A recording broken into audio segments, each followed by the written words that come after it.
Ohayo Mina, j'espère que vous allez bien. On se retrouve aujourd'hui dans cette nouvelle vidéo afin de faire une review complète sur une œuvre des plus particulières. Une œuvre des plus masterclass, mais également un chef-d'œuvre de l'année 2025. Son nom, Solo Leveling. Mais avant toute chose, n'oubliez pas de vous abonner à la chaîne si ce n'est pas déjà fait et de laisser un j'aime à la vidéo, ça ferait extrêmement plaisir et ça aiderait grandement pour le référencement de la chaîne. Veuillez noter également qu'il est fait possible pour vous de vous tenir au courant de l'actualité manga et animé à travers l'onglet communautaire de la chaîne YouTube. Et bah écoutez, maintenant que tout cela est dit, nous allons pouvoir démarrer notre vidéo en bonne et due forme et commencer par établir le sommaire de cette dernière qui sera divisé en 3 parties différentes.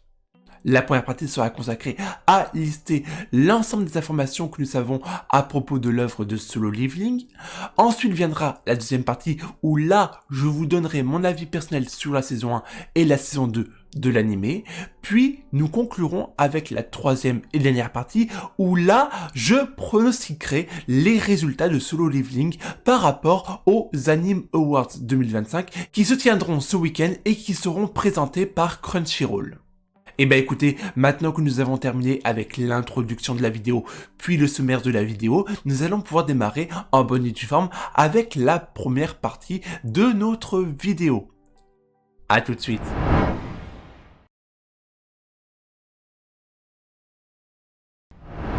Solo Leveling. Manhwa d'action fantastique est une œuvre conjointement réalisée par N-Gun au scénario et Jang Sung-rag au dessin. Basé sur l'œuvre originale de Shungung, sortie en 2016 en Corée du Sud au format web novel. Série actuellement terminée dans sa version manhwa avec 200 chapitres répartis en 19 volumes. Édité par DC Media, Kakao ainsi que Redis Studio dans sa version originale et Dailytoon, Picoma Europe ainsi que Verytoon dans sa version française. Volume disponible en version colorisée qui nous plonge dans un monde fantastique aux côtés de Sun Jingwoo, protagoniste principal de l'histoire, exerçant le métier de chasseur. À la suite d'une expérience particulière, le jeune homme va, au travers d'un second éveil, passer du statut de chasseur de rang E à chasseur de rang S. De ce fait, il va acquérir une force incroyable qui ne cessera d'évoluer au travers de ces différents combats qu'il livrera dans les donjons qui apparaissent sur le sol coréen depuis plus de 10 ans. Le tout motivé pour subvenir aux besoins de sa famille, à commencer par sa petite sœur Sung Jin-ah, jeune lycéenne, mais aussi pour trouver un moyen de soigner sa mère atteinte de la maladie du sommeil éternel. En 2024, l'œuvre va bénéficier d'une adaptation en animé produite par le studio A1 Pictures, répartie en 2 saisons de 12 et 13 épisodes. Disposant également d'un magnifique site internet, accompagné par plusieurs key visual art et d'une communication bien ficelée. Disponible sur Crunchyroll en VO et VF, cette œuvre peut définitivement se présenter comme étant le nouveau phénomène mondial de ces 2 dernières années. Voilà qui conclut la première partie de notre vidéo qui était centrée sur lister l'ensemble des informations que nous connaissions à propos de l'œuvre de Solo Leveling. À présent, nous allons pouvoir enchaîner avec la deuxième partie qui va, elle, être centrée sur mon avis sur la saison 1 et la saison 2 de Solo Leveling adaptée en animé. A tout de suite.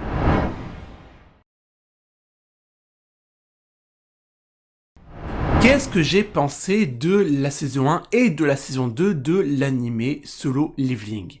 Ça, c'est une excellente question et je vais me faire un plaisir de vous répondre dans cette deuxième partie. Et bah, déjà, ce qu'il faut savoir, c'est que l'anime de Solo Leveling m'a permis de redécouvrir quelque chose qui me plaisait. Alors, il faut resituer le contexte. En fait, j'ai découvert Solo Leveling après un marathon de 500 épisodes de One Piece.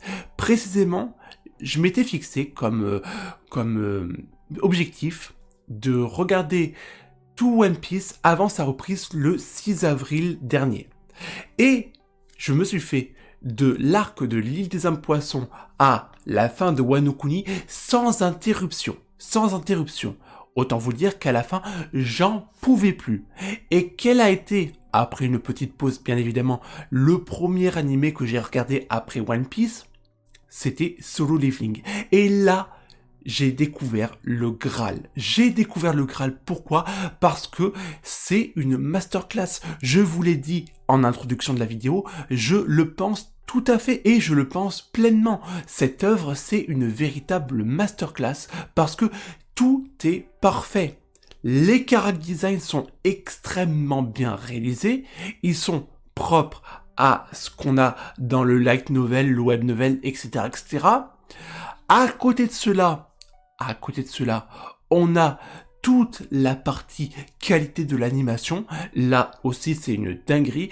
Et là, je ne peux pas m'empêcher de rigoler un peu de la Toei qui a pris 6 mois de pause pour One Piece pour améliorer la qualité de l'animation, alors que personnellement, moi, je trouve que c'est encore moins bien qu'avant. Alors que là, ce que nous a produit le studio A1 Pictures, c'est une dinguerie monumentale. C'est une dinguerie monumentale. Les raccords en matière de musique et de ce qui se passe sur l'animé sont extrêmement bien gérés.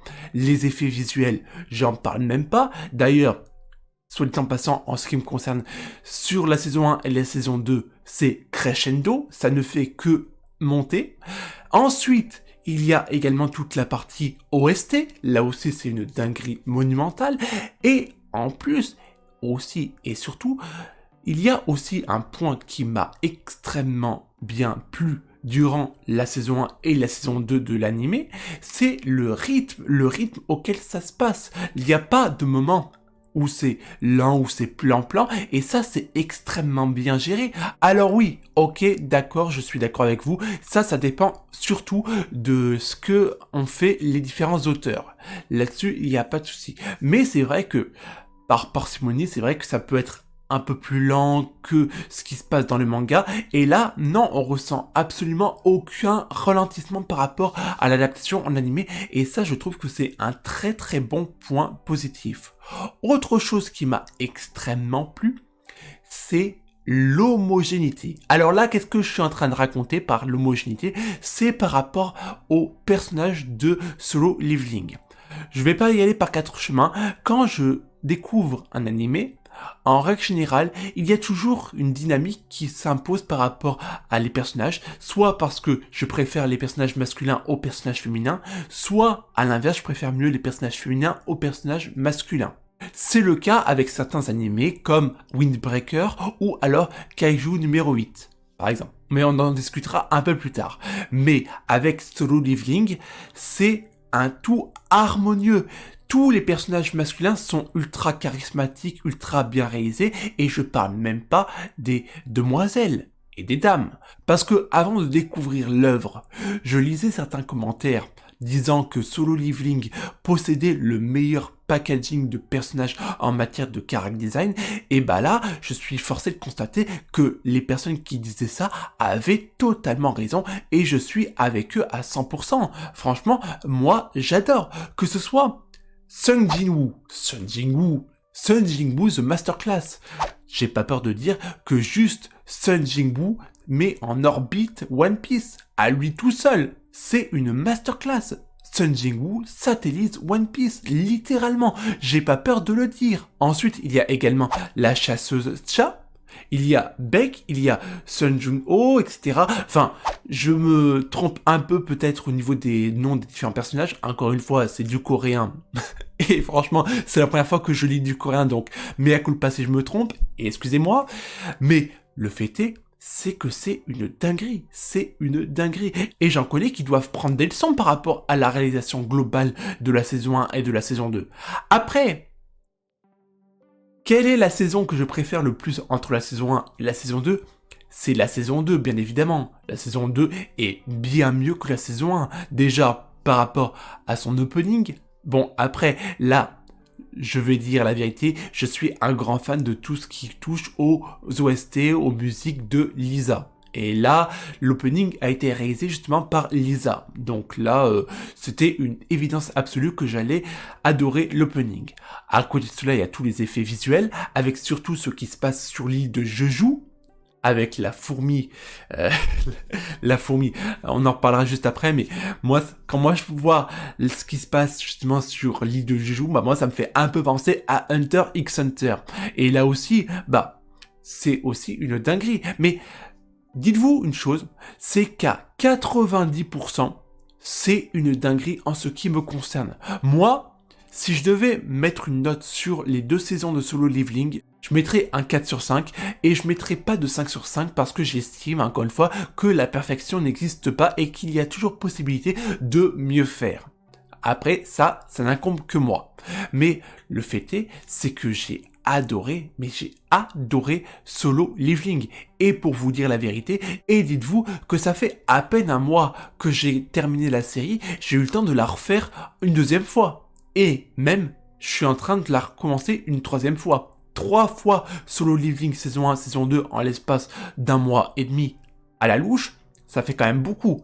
Et je me lasse pas. Je me lasse pas du tout. Du tout. C'est ça qui est le pire. Après, la situation que je vis actuellement avec la saison 1 et la saison 2 et la hype que représente l'animé de Solo Leveling à mon égard, bah moi ça me fait un peu rire comparé à ma première appréciation de l'œuvre lorsque j'ai découvert le Key Visual Art. Après, je vous dis ça, mais avez-vous une idée de quelle a été ma première réaction lorsque j'ai découvert Solo Leveling? Vous êtes bien accrochés parce que c'est stratosphérique. Bon Dieu, mais pourquoi est-ce qu'ils nous ont présenté ce personnage-ci comme protagoniste principal alors que juste au-dessus, il y a une masterclass en matière de character design? Et franchement, si on m'avait dit à l'époque que ces 2 personnages étaient en fait une seule et même personne, je l'aurais pas cru. D'ailleurs, j'ai bien rigolé quand j'ai découvert ça. Après, franchement, au niveau de l'évolution du character design, mais quand on voit la différence entre l'épisode 1, l'épisode 13 et l'épisode 24 au niveau de l'évolution de Sun Jin-woo, franchement, moi, j'achète tout de suite son entraînement. Littéralement. Pourtant, je me trouve pas si mal foutu que ça, mais faut dire les choses telles quelles, moi, j'achète. Là, j'achète complet. Franchement, c'est l'incarnation du charisme absolu. Je vais vous dire les choses, les amis. C'est une vérité absolue. Dès lors que j'ai terminé l'animé, la saison 2 de Solo Leveling, Sung Jin-woo, il a éjecté Zoro de sa première place, littéralement. Et même topo pour Satoru Gojo. Après, c'est Sung Jin-woo, c'est The Masterclass des chasseurs. Il pouvait pas aller autre part qu'à la première place, en ce qui me concerne. Franchement, là, je dis oui.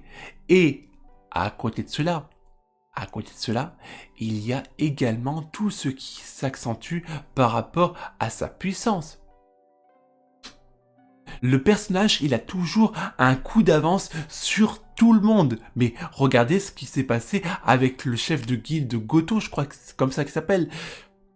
Il l'a carrément limite dominé alors qu'il était tranquille bidou en train de faire l'équivalent dans l'entraînement. Mais l'autre, il se donnait à fond. Et regardez ce qui s'est passé en plus avec la fourmi, le roi des fourmis. Beru, voilà, Beru, je trouve son nom, Beru. Toutefois, malgré tous les points positifs et tous les éloges que je viens de dire à propos de l'animé de Solo Leveling, il n'en demeure pas moins qu'il y a quand même 2 petits points négatifs que j'ai à redire par rapport à l'œuvre en règle générale. Le premier élément qui est négatif et qui est vraiment le point négatif ultime, c'est le fait que personnellement, j'aurais voulu que la petite sœur de Sun Jin-woo soit un peu plus mise en avant que dans un rôle secondaire. Disons les choses clairement, j'aurais voulu avoir une Gina qui possède des pouvoirs de chasseuse et qu'on voit dans des donjons en train de combattre des monstres. Franchement, elle a le profil type d'une waifu qui pourrait être à l'image de Asuna, par exemple, dans SAO. Et ça, moi je trouve que, moi si j'avais été l'auteur, j'aurais accordé un peu plus d'importance au personnage de Gina qu'un vulgaire rôle secondaire en tant que soutien moral sur le personnage protagoniste principal qu'est Jinwoo. Mais ça n'engage que moi. Deuxième point négatif que j'ai à redire, c'est sur la globalité de l'œuvre, parce que d'une certaine façon, je trouve que Solo Leveling possède un manque d'originalité. Et là, je vais m'expliquer pourquoi je dis que d'une certaine façon, Solo Leveling a un manque d'originalité sur certains points. Lorsque j'évoque le fait que Solo Leveling possède un manque d'originalité sur certains points, plus précisément, je veux dire que l'auteur de l'œuvre, par moments, ne s'est pas cassé la tête parce qu'au sein même de sa propre histoire, on retrouve énormément d'éléments qui font référence à d'autres mangas qui ont été repris à la lettre près dans Solo Leveling. Et ça, pour moi, c'est avoir un manque d'originalité. Le premier exemple est tout simplement le principe des chasseurs qui m'a directement fait penser à Hunter x Hunter. Sur le même schéma, par la suite, on apprend l'existence de la guilde des Hunters. Et aussi, comble de l'ironie, sur l'île de Juju, on retrouve quoi ? Des fourmis qui font directement écho aux fourmis chimères de Hunter x Hunter, gouvernées par quoi ? Une reine qui donne naissance à quoi ? Un roi. C'est pareil, c'est du copier-coller à l'œuvre d'Hunter x Hunter. Ça, ce n'est qu'un exemple, mais à côté, on retrouve énormément de références à l'œuvre de Sword Art Online, à commencer par le pouvoir de Sung Jin-woo, qui lui montre une interface de jeu vidéo qui fait directement écho à SAO. À côté de cela, on a le donjon aux 100 étages, même topo en faisant référence à Linecrad, et d'ailleurs, d'une certaine façon, personnellement, le duo Sung Jin-woo et Shine me fait penser d'une certaine façon à Kirito et Asuna. Mais ça, par contre, ce n'est que mon avis personnel. Et là, je ne vous ai évoqué que quelques exemples parmi plusieurs, et il est vrai que pour quelqu'un qui est familier au milieu des mangas et animés, eh bien ça interpelle. Voilà, vous savez maintenant pourquoi je dis que Solo Leveling, de mon point de vue, a un manque d'originalité sur certains points. Après, encore une fois, ce n'est que mon avis personnel sur le sujet. Et bien écoutez, nous avons terminé avec la première et la deuxième partie de notre vidéo. À présent, nous allons pouvoir enchaîner avec la troisième et dernière partie. À tout de suite.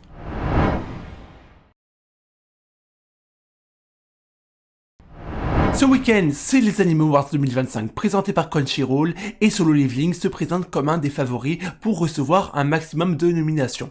Mais la question est, lesquels? Sachant qu'en face il y a quand même pas mal de concurrents, à commencer par Kaiju numéro 8, Frieren, Dan Dadan, également l'écrin de l'apothicaire ou encore Weedbreaker, il y a énormément de concurrence, mais de mon point de vue, Solo Leveling a le packaging nécessaire pour pouvoir faire un bon score cette année. Toutefois, il y a quand même une chose à prendre en considération au niveau de ces Anime Awards 2025, c'est que là, c'est la saison 1 de Solo Leveling qui va être sur les nominés et non pas la saison 2. La saison 2, quant à elle, elle sera dans les nominés pour les Anime Awards 2026. Faut bien faire attention à ça parce que au niveau des différents votes quand on est sur le site de Crunchyroll, on a le Key Visual Art de la saison 1 et non pas le Key Visual Art de la saison 2. Il faut bien faire la différence.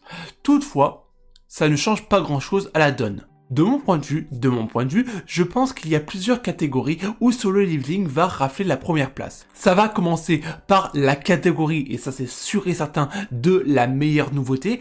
Pourquoi j'en suis sûr? Et bah tout simplement parce que Solo Leveling a battu tous les records d'audience sur la plateforme Crunchyroll. Donc à mon humble avis, c'est sûr et certain, ça c'est déjà acté qu'on va avoir Solo Leveling en première place pour les meilleures nouveautés. À côté de ça, il y a aussi une possibilité que Solo Leveling rafle la première place pour des catégories comme le meilleur personnage principal avec Sung Jin-woo. Ça, pour moi, aussi, il y a aussi de grandes chances qu'il rafle la première place. Mais ça, ça n'engage que moi. Également en lice dans la catégorie de la meilleure animation, bien que personnellement je trouve que l'animation est bien plus accentuée et bien plus belle dans la saison 2 que dans la saison 1, il n'en demeure pas moins que l'animation de la saison 1 de Solo Leveling est extrêmement bien réalisée. Encore une fois, à choisir entre Solo Leveling et One Piece qui a fait une pause de 6 mois pour soi-disant, je dis bien soi-disant, améliorer son animation, pour moi il n'y a pas photo. Solo Leveling met une claque monumentale à One Piece. Ça, pour moi, c'est une certitude absolue. Après vient une autre interrogation, c'est est-ce que Solo Leveling va réussir à rafler la première place dans la catégorie de l'animé de l'année? Comme je vous l'ai dit précédemment, il y a énormément de concurrence au niveau des différents nominés, à commencer par Kaiju numéro 8, Windbreaker, Oshinoko, il y a également Frieren, mais est-ce que Solo Leveling a le potentiel pour rafler la première place sur l'animé de l'année? C'est une excellente question, et moi personnellement, je pense, en toute sincérité, que Solo Leveling ne sera pas premier sur la catégorie de l'animé de l'année. Pourquoi? Eh bien simplement parce qu'il y a ce problème d'originalité dont je vous parlais précédemment, et je pense que cela peut occasionner quelques petits soucis pour Solo Leveling par rapport à ce problème d'originalité, par rapport à d'autres œuvres comme Kaiju numéro 8, Frieren ou encore Oshinoko. Voilà, je dis ça, moi, je serais pas surpris de ne pas le voir dans les nominés sur cette catégorie-là. Après, personnellement, si je devais mettre en avant une œuvre par rapport à la catégorie de l'animé de l'année, bah, force est de constater que ça serait pas Solo Leveling. Non, ça serait Kaiju numéro 8. Oui, tout à fait. Je pense que Kafka Ibino et Kaiju numéro 8 méritent d'être considérés comme l'animé de l'année. Pourquoi? Parce que, justement, au niveau de l'homogénéité de l'histoire et de l'originalité, c'est clair que là, on est sur quelque chose qui n'a jamais été vu dans un sens comme dans l'autre. Donc, moi, je pense que Kaiju numéro 8 a des chances d'être élu animé de l'année. A contrario, sur les autres points, je pense que ça sera Solo Leveling, parce que, au niveau du personnage principal de l'histoire, si on compare Kafka Ibino et, de l'autre côté, Sung Jin-woo, moi je choisis Sung Jin-woo illico presto, sans discuter et sans hésiter. Ça, ce n'est que mon avis personnel. Mais je pense qu'on est plusieurs à partager le même. Ça, je pense que c'est une certitude. Après, vient aussi une autre question, c'est celui de l'opening. L'opening de Solo Leveling peut-il rafler la première place? Moi, je pense que non. Je pense que non. Autant l'opening de la saison 2, je dis pas, mais l'opening de la saison 1, non. Pourquoi? Eh bah, parce qu'il y a un animé qui a fait preuve d'originalité par rapport à son opening, et c'est justement, encore une fois, Kaiju numéro 8, parce qu'il faut dire les choses telles quelles. Avez-vous déjà vu un opening aussi original que celui de Kaiju numéro 8? Moi, jamais. Moi, jamais. Après, moi, je juge en tant qu'artiste. C'est vrai que là, si je mets l'originalité en avant, c'est vrai que c'est Kaiju numéro 8 qui l'emporte. Après, quand on parle d'opening, on parle également de musique, et là aussi, là-dessus, parce que il faut savoir une chose, c'est qu'au niveau des catégories liées aux Anime Awards 2025, il y a une catégorie opening et une catégorie liée à la musique de l'opening. Et là aussi, là c'est sûr et certain, je ne vois pas Solo Leveling l'emporter, puisqu'il y a d'autres musiques d'opening qui sont bien plus imposantes que la musique de Solo Leveling. À commencer par Fatal d'Oshinoko. Ou encore justement, je ne me souviens plus du nom de la musique de l'opening de Kaiju numéro 8, mais là aussi, même au niveau de la musique de l'opening de Kaiju numéro 8, bah moi je la trouve bien plus haut niveau que celle de Solo Leveling. Ça n'engage que moi. Mais après, on peut avoir quelques surprises. Là, je vous donne mon avis personnel, encore une fois.